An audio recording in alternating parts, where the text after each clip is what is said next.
Here we're looking at situational rushing success rates by rusher.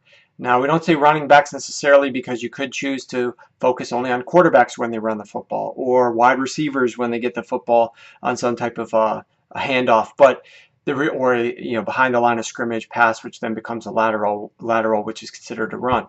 But at any rate, we're looking right now at just running backs, and you can select, like usual, the field zone. So I want to look at the red zone, and you can filter by quarter, week, down, or yards to go.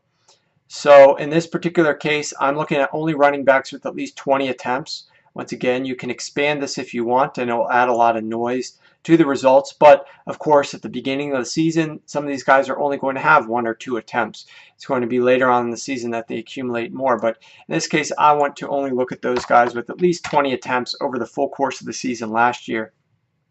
And I'll see that Tim Hightower and D'Angelo Williams actually led the NFL in terms of their successful play rate, which is what this is organized by.